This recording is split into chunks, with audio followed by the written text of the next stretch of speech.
Hello दोस्तों, हिंदी की बिंदी channel में आप सभी का स्वागत है। दोस्तों, आज के इस वीडियो में हम बात करने वाले हैं यूपीएचएससी असिस्टेंट प्रोफेसर यूनिट 10, जिसमें आपको आलोचक और उनकी प्रमुख स्थापनाओं के बारे में पढ़ना है।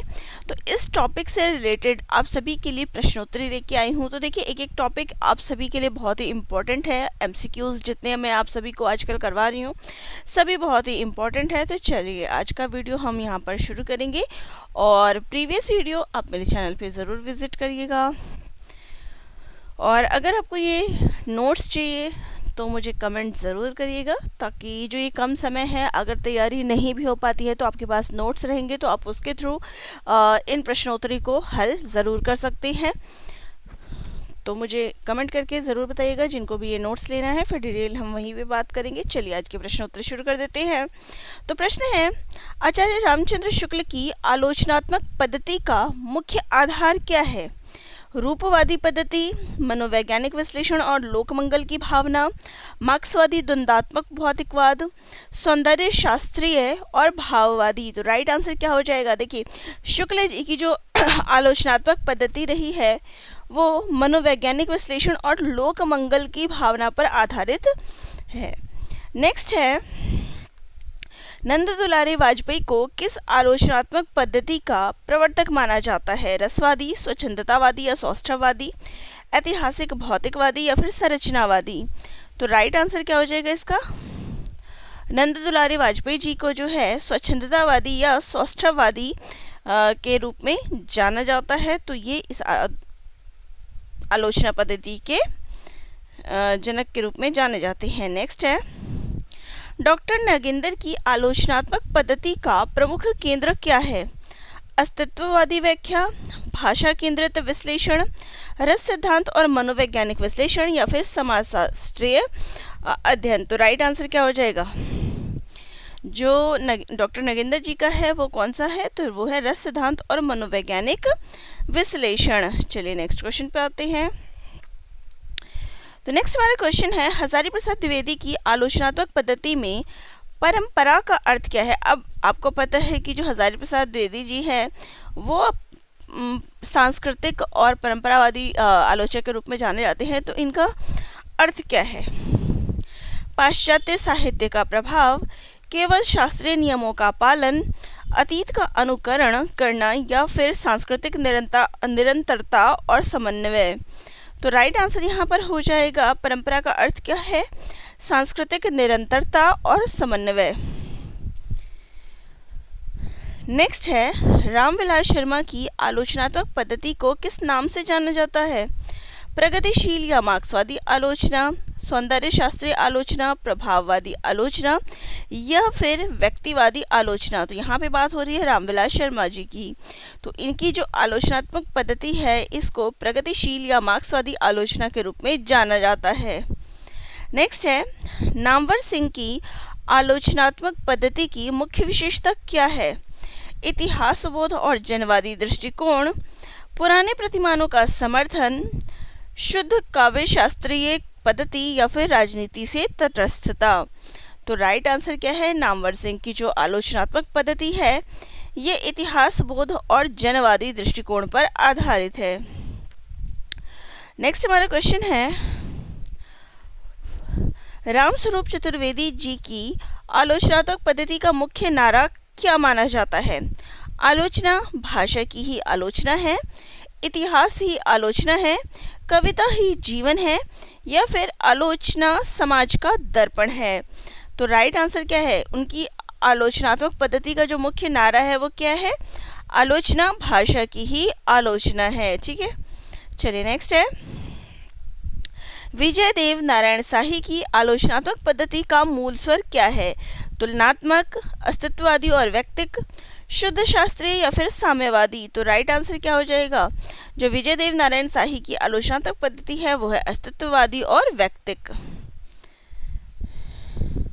नेक्स्ट है, आलोचनात्मक पद्धति के विकास में सैद्धांतिक बनाम व्यवहारिक आलोचना का क्या अर्थ है? सिद्धांत नियमों की बात करते हैं, व्यवहारिक रचनाओं की।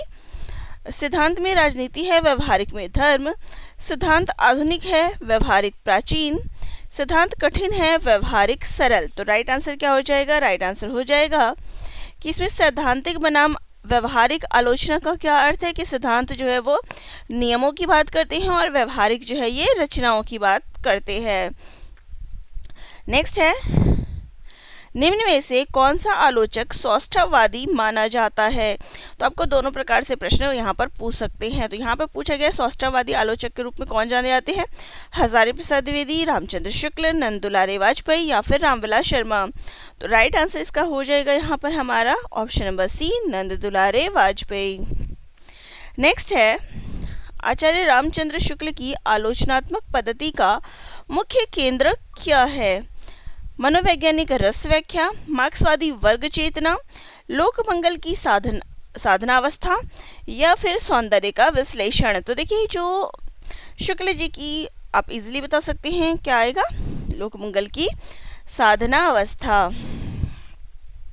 नेक्स्ट है, इतिहास बोध किस आलोचक की आलोचनात्मक धारा का मुख्य आधार है?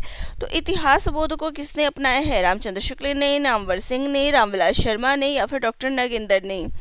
तो राइट आंसर हो जाएगा यहाँ पे option number B, Namvar Singh ने।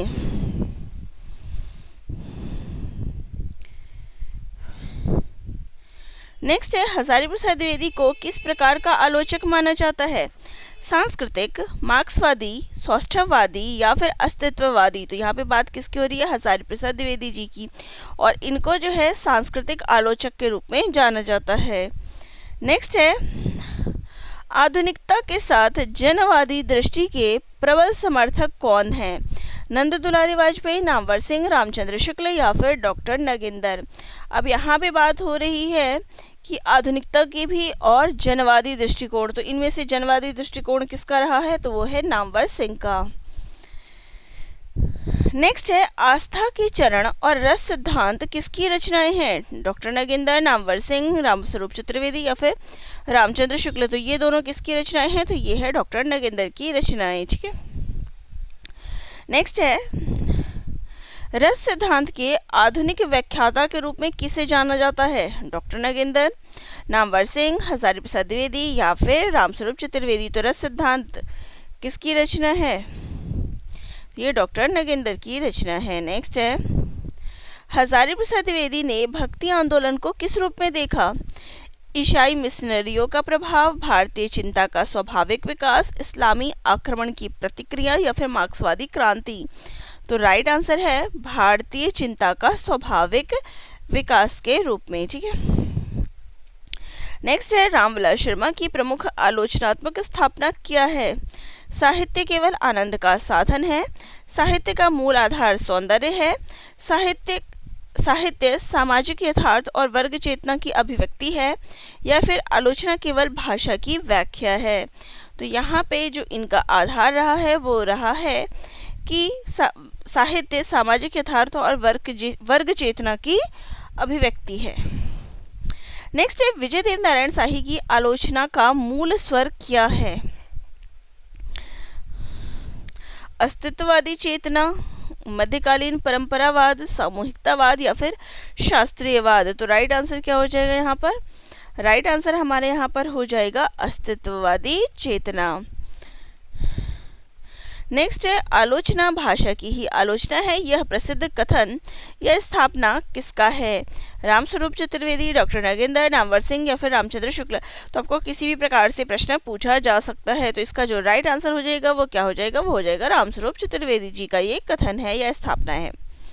नेक्स्ट है, दूसरी परंपरा की खोज के माध्यम से नामवर सिंह ने किसे केंद्र में स्थापित किया? मुंशी प्रेमचंद, आचार्य रामचंद्र शुक्ल, हजारी प्रसाद द्विवेदी या फिर अज्ञे। तो किसे केंद्र में रख के उन्होंने ये रचना की है? तो राइट आंसर हो जाएगा हजारी प्रसाद द्विवेदी। नेक्स्ट है, आलोचना के प्रतिमान नामक ग्रंथ के लेखक कौन है? हजारी प्रसाद द्विवेदी, रामविलास शर्मा, नामवर सिंह या फिर डॉक्टर नगेंद्र। तो राइट आंसर हो जाएगा नामवर सिंह। नेक्स्ट हमारा क्वेश्चन है, निम्न में से कौन सौष्ठववादी आलोचक नहीं है? अभी तक आपने पढ़ा कि कौन सौष्ठववादी आलोचक हैं और यहाँ पे आपसे पूछा गया है कि कौन नहीं है। तो डॉक्टर नगेंद्र ये सभी सौष्ठववादी है, नंद दुलारे वाजपेयी या फिर रामचंद्र शुक्ल। तो राइट आंसर हो जाएगा देखिए राइट आंसर इसका क्या हो जाएगा? राइट आंसर हो जाएगा option number D, Ramchandra Shukla. ये सौष्ठववादी आलोचक नहीं है। बाकी डॉक्टर नगेंद्र भी इसमें आते हैं। तो यहाँ पे हमारा राइट आंसर हो जाएगा ऑप्शन नंबर डी।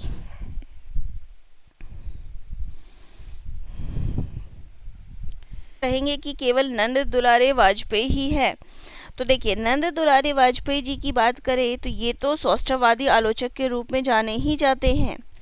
इसके अलावा अगर डॉक्टर नगेंद्र की बात करें तो इन्होंने रसवादी, और इनको भी एक तो रसवादी आलोचक के रूप में जाना जाता है। इसके अलावा ये सौष्ठववादी आलोचक परंपरा के जो है करीब माने जाते हैं, ठीक है। लेकिन वहीं पे अगर हम शुक्ल जी की बात करें तो इनका जो स्थापना रहा है वो क्या है?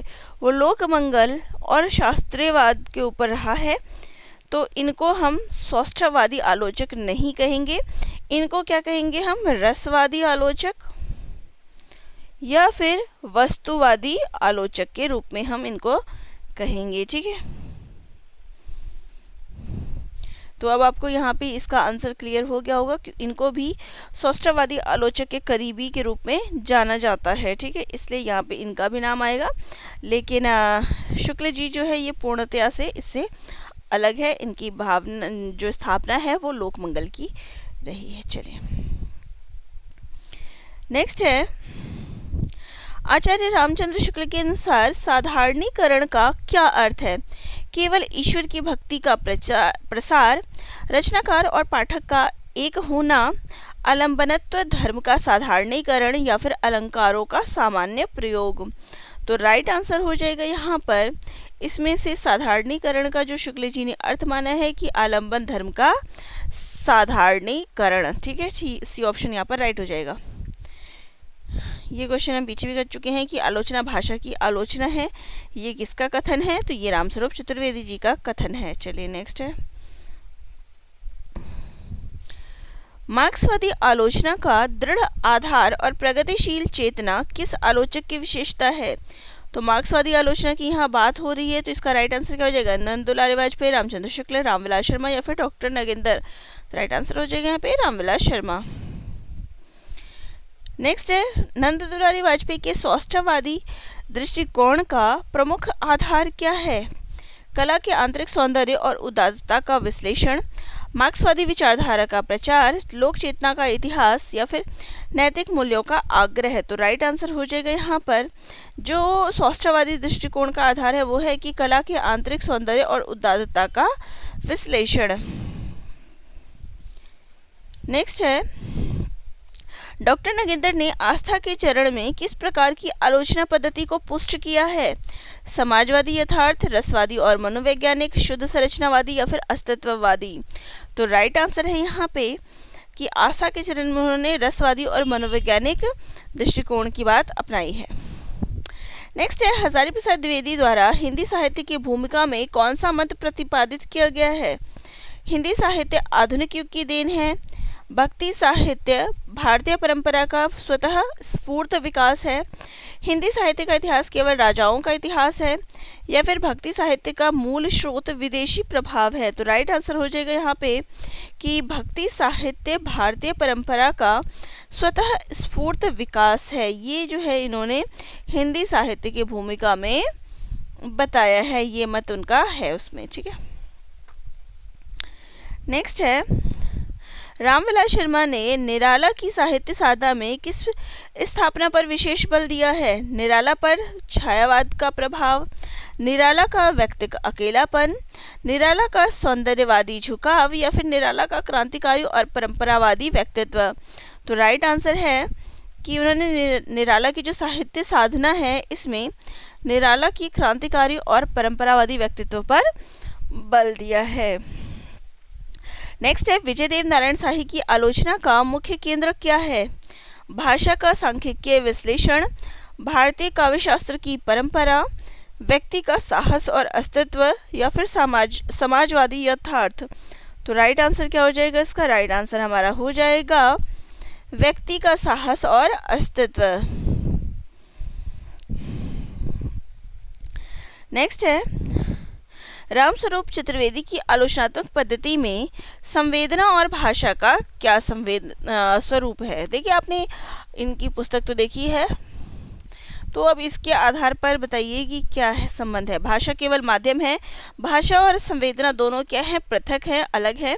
भाषा संवेदना को मूर्त रूप देती है, या फिर संवेदना का भाषा से कोई संबंध नहीं है। तो इन्होंने अपने आलोचनात्मक पद्धति में क्या बताया है, तो राइट आंसर हो जाएगा कि भाषा जो है ये संवेदना को मूर्त रूप देती है।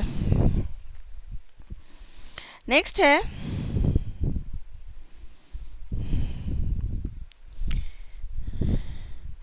नामवर सिंह के अनुसार दूसरी परंपरा की खोज का तात्पर्य क्या है। शुक्ल जी की परंपरा का विरोध करना, शुक्ल जी की लोकवादी परंपरा के समानांतर लोकधर्मी परंपरा की खोज, केवल आधुनिक कवियों की परंपरा, या फिर पाश्चात्य आलोचना की खोज। तो राइट आंसर क्या हो जाएगा कि नामवर सिंह के अनुसार दूसरी परंपरा की खोज का तात्पर्य क्या है कि शुक्ल जी की जो लोकवादी परंपरा है उसके समांतर ही लोकधर्मी परंपरा का खोज करना। ठीक है। नेक्स्ट है, आचार्य रामचंद्र शुक्ल की आलोचनात्मक पद्धति का सबसे बड़ा गुण क्या है। मार्क्सवादी द्वंद्व, काव्यात्मक, प्रभाववादी अभिव्यक्ति, या फिर तार्किकता और वस्तुनिष्ठता। तो राइट आंसर हो जाएगा कि तार्किकता और वस्तुनिष्ठता ये शुक्ल जी की आलोचना का सबसे प्रमुख गुण है। नेक्स्ट है, नीचे दो कथन दिए गए हैं, तो यहाँ पे कथन और स्थापना और तर्क से रिलेटेड जो है प्रश्न है। चलिए, तो यहाँ पर स्थापना दी गई है कि आचार्य रामचंद्र शुक्ल की आलोचनात्मक पद्धति में लोक मंगल सर्वोपरि है। इसके पीछे तर्क है क्योंकि वे काव्य को केवल व्यक्तिगत आनंद का साधन मानकर उनकी नैतिक उपयोगिता को नकारते हैं। तो इसका राइट आंसर क्या हो जाएगा। देखिए, अब इसमें जो हमें दिया गया है कि जो स्थापना है वो क्या है, लोक मंगल सर्वोपरि है, तो ये बात तो सही है। ठीक है, क्योंकि वे व्यक्तिगत आनंद को साधन मानकर उसकी नैतिक उपयोगिता को नकारते हैं, तो ये बात क्या है, गलत है। ठीक है, तो हमारे यहाँ पे सी ऑप्शन पहले के लिए राइट हो जाएगा। नेक्स्ट है, हजारी प्रसाद द्विवेदी भक्ति आंदोलन को भारतीय चिंता का स्वाभाविक विकास मानते हैं। ठीक है, बात तो सही है। चलिए, सही हो गया, क्योंकि उनके अनुसार भक्ति आंदोलन बाहरी आक्रमण की हताशा से उत्पन्न प्रतिक्रिया नहीं है। तो ये भी बात क्या है, सही है। ठीक है, तो दोनों ही कथन यहाँ पे सही है, कथन और तर्क सही है। नेक्स्ट है, रामविलास शर्मा की आलोचनात्मक दृष्टि पूर्णतः मार्क्सवादी है। बात सही है। चलिए, अब इसके पीछे तर्क क्या दिया गया है उसको देख लेते हैं। क्योंकि वे साहित्य को वर्ग संघर्ष और सामाजिक यथार्थ के बाहर देखने के पक्षधर है, तो वर्ग संघर्ष और सामाजिक यथार्थ के बाहर तो वो नहीं देखते, तो तर्क क्या है, गलत है। नेक्स्ट है, नंद दुलारे वाजपेयी को सौष्ठववादी आलोचक कहा जाता है। सही है, क्योंकि उन्होंने छायावादी कविता के आंतरिक सौंदर्य और उसकी कलात्मकता पर विशेष बल दिया है। तो बात तो सही है, दोनों ही कथन और तर्क इसके सही है। नेक्स्ट है, रामस्वरूप चतुर्वेदी की स्थापना है कि आलोचना भाषा की आलोचना है। सही है, क्योंकि वे मानते हैं कि कविता की संवेदना उसकी भाषा के भीतर से ही निर्मित और विश्लेषित होती है। तो ये दोनों ही क्या है, सही है। नेक्स्ट है, नामवर सिंह के अनुसार हजारी प्रसाद द्विवेदी दूसरी परंपरा के मुख्य प्रणेता है। तो ये सही है, स्थापना सही है, क्योंकि द्विवेदी जी ने शुक्ल जी द्वारा स्थापित मान्यताओं को पूरी तरह से नष्ट किया था। तो उन्होंने पूरी तरीके से तो नष्ट नहीं किया था, तो यहाँ पे ये इसका तर्क जो है वो गलत है। नेक्स्ट है, डॉक्टर नगेंद्र ने रस सिद्धांत को फ्राइडवादी मनोविज्ञान से जोड़ा है। तो राइट है, सही है, क्योंकि उनका मानना है कि रस की प्रक्रिया में मानवीय मन की ग्रंथियां महत्वपूर्ण भूमिका निभाती है। तो ये बात सही है, तर्क भी इसका पीछे जो तर्क दिया गया वो भी सही है। नेक्स्ट है, विजय देव नारायण शाही की आलोचना में अस्तित्ववादी स्वर प्रबल है। तो सही है, क्योंकि वे व्यक्ति के साहस, अकेलेपन और संघर्ष को साहित्य का मुख्य आधार मानते हैं। तो अस्तित्व की बात हो रही है तो उसमें ये सारी चीज़ें आ रही है, तो ये भी तर्क इसके पीछे सही है। नेक्स्ट है, रामचंद्र शुक्ल ने कबीर को मस्त मौला और अक्कड़ स्वभाव का माना है। सही है, क्योंकि शुक्ल जी का कबीर के प्रति दृष्टिकोण हजारी प्रसाद द्विवेदी के समान ही प्रशंसात्मक। तो कबीर के प्रति जो शुक्ल जी का दृष्टिकोण है वो प्रशंसात्मक नहीं है, आलोचनात्मक है। तो यहाँ पर ये कथन क्या है, गलत हो जाएगा इसके पीछे का तर्क। नेक्स्ट है, आधुनिक हिंदी आलोचना में इतिहास बोध का बहुत महत्व है। तो राइट है, क्योंकि नामवर सिंह जैसे आलोचक ने साहित्य को बिना ऐतिहासिक संदर्भों के समझने को अधूरा माना है। तो राइट आंसर ये क्या है, ये भी इसका सही है, इसके पीछे का तर्क भी सही है। नेक्स्ट है, नंद दुलारे वाजपेयी ने शुक्ल जी की किस प्रकार की आलोचना के विरुद्ध सौंदर्यवादी आलोचना को प्रतिष्ठित किया? मार्क्सवादी, अस्तित्ववादी, नैतिकतावादी या फिर रसवादी? तो यहाँ पे क्या है, नंद दुलारे वाजपेयी ने सौंदर्यवादी आलोचना को प्रतिष्ठित किया, तो उनकी नैतिकतावादी दृष्टिकोण के प्रति। ठीक है, सी ऑप्शन यहाँ पर राइट हो जाएगा। नेक्स्ट है, डॉक्टर नगेंद्र के अनुसार साहित्य वास्तव में क्या है? वर्ग संघर्ष की ध्वनि, जीवन की अभिव्यक्ति, केवल मनोरंजन का साधन या फिर भाषा का चमत्कार? तो राइट आंसर है यहाँ पे हमारा ऑप्शन नंबर बी, जीवन की अभिव्यक्ति।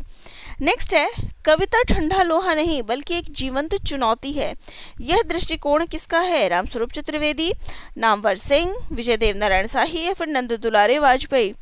तो राइट आंसर हो जाएगा यहाँ पे विजय देव नारायण शाही का ये कथन है। नेक्स्ट है, रामस्वरूप चतुर्वेदी ने किन दो प्रमुख कवियों की काव्य संवेदना पर गहन शोध या कार्य किया है? कबीर और तुलसी, निराला और पंत, कामायनी और अज्ञेय, बिहारी और घनानंद? तो यहाँ पर अगर बात की जाए तो राइट आंसर क्या हो जाएगा? राइट आंसर हो जाएगा ऑप्शन नंबर सी, कामायनी और अज्ञेय। नेक्स्ट है, आचार्य रामचंद्र शुक्ल के संदर्भ में निम्नलिखित में से कौन सा कथन सत्य है? उन्होंने अस्तित्ववादी चेतना को केंद्र में रखा, उन्होंने कविता को ठंडा लोहा माना, उनके अनुसार लोक मंगल की साधना अवस्था ही कविता है, वे प्रगतिशील चेतना के मुख्य आधार थे। तो शुक्ल जी के प्रति कौन सा कथन यहाँ पर सही है? तो राइट आंसर यहाँ पे ऑप्शन नंबर सी। ठीक है, अस्तित्ववादी चेतना इनका नहीं है, ये पहली चीज हो गई। कविता को ठंडा लोहा अभी हमने पीछे डिस्कस किया, प्रगतिशील भी आपको पता है किसका है, तो यहाँ पे लोकमंगल की ही अवस्था राइट आंसर है। नेक्स्ट है, रामस्वरूप चतुर्वेदी की आलोचनात्मक स्थापनाओं में कौन सा कथन सत्य है? इन्होंने कामायनी का मार्क्सवादी विश्लेषण किया, इनकी प्रमुख स्थापना है आलोचना भाषा की ही आलोचना है, इन्होंने छायावाद का मनोवैज्ञानिक विश्लेषण किया, या फिर ये आधुनिकता के साथ जनवादी दृष्टिकोण के समर्थक हैं? तो राइट आंसर क्या हो जाएगा यहाँ पे? देखिए, कामायनी का जो मार्क्सवादी विश्लेषण ये किसने किया है? तो ये इनके द्वारा नहीं है, इनका जो है वो है आलोचना भाषा की ही आलोचना है। ठीक है, ये हमारा हो गया। तो कंप्लीट क्वेश्चन यहाँ पर आपका रेडी हो गया है यूनिट 10 में दिए गए आलोचक और उनके स्थापनाओं से। तो क्वेश्चन कैसे लगे कमेंट बॉक्स में कमेंट करिएगा। कोशिश थी कि अच्छे ही प्रश्न तैयार किए जाए। तो यहाँ पर आप सभी के लिए प्रश्न की संख्या थी, तो प्रश्न कैसे लगे ज़रूर कमेंट करिएगा। वीडियो अच्छी लगी हो चैनल को लाइक शेयर सब्सक्राइब कर दीजिएगा। कोई डाउट फिर भी मन में रह गया हो या किसी क्वेश्चन के प्रति कोई आंसर में डाउट रह गया हो तो मुझे कमेंट करके ज़रूर बताइएगा। मिलते हैं नेक्स्ट वीडियो में।